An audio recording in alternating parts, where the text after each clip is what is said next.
வந்து அன்னைக்கு தலைமைச் செயலகத்தில் போய் போராடினதன் விளைவாக என்னை வந்து உள்ள கூப்பிட்டு பேசினாங்க.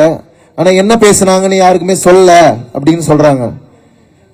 ஆனா இன்னைக்கு நான் சந்திச்சது முதலமைச்சரே அல்ல, நான் சந்திச்சது அமைச்சர் திரு ஆதவ் அர்ஜுனா அவர்களை தான் நான் சந்திச்சேன். அவர் என்ன சொன்னார்னா, நீட்டை ரத்து செய்வது என்பது பார்லிமெண்ட்ல மெஜாரிட்டி இருந்தால் தான் முடியும். பார்லிமெண்ட்ல மெஜாரிட்டி இல்லாம நீட்டை ரத்து செய்ய முடியாது. எனவே நீங்க இந்த போராட்டத்தில் ஏன் இறங்குனீங்க, இது உங்களுக்கு தேவையில்லாத விஷயம் அப்படின்னு சொல்லி என்ன அட்வைஸ் பண்ணி தான் அனுப்பிச்சாங்க. ஆனா முதலமைச்சரை சந்திக்கிறதுனால மட்டும் இந்த பிரச்சனை தீர்ந்து விடாது என்பது எனக்கு தெரியும்.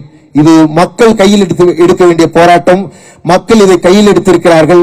நானும் மக்களோடு மக்களாக இந்த பிரச்சனைக்காக மட்டுமல்ல, இனி நாம் பாபா சாஹேப் அம்பேத்கரின் பேரப்பிள்ளைகள். மக்களுடைய எந்த பிரச்சனையா இருந்தாலும் அதற்காக வீதியில் இறங்கி வந்து குரல் கொடுப்போம். என்னுடைய குரல் மீண்டும் மீண்டும் மக்களுக்காக ஒலிக்கும் என்பதை தெரிவித்துக் கொண்டு ஜெய் பீம். நீங்க அமைச்சரை சந்திச்சப்போ உங்களுக்கு இந்த விஷயம் வந்து சம்பந்தம் இல்லை, நீங்க ஏன் போராடுறீங்க அப்படிங்கிற ஒரு கேள்வியா? சம்பந்தம் இல்லை. அது எப்படி இந்திய நாட்டில் பிறந்த ஒவ்வொருத்தருக்கும் சம்பந்தம் இருக்குது.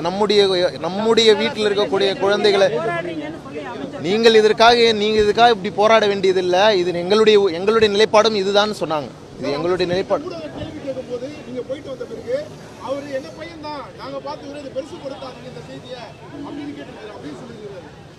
அது அவருடைய கருத்து தான்.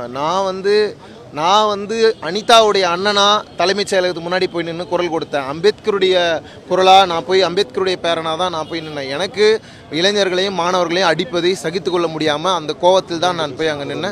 தொடர்ந்து பேசுவோம். நன்றி. பிளே ஸ்டோர் மற்றும் ஆப் ஸ்டோரில் இருந்து பாலிமர் செயலியை QR கோடு மூலம் பதிவிறக்கம் செய்யுங்கள். செய்திகளை உடனுக்குடன் பெறுங்கள்.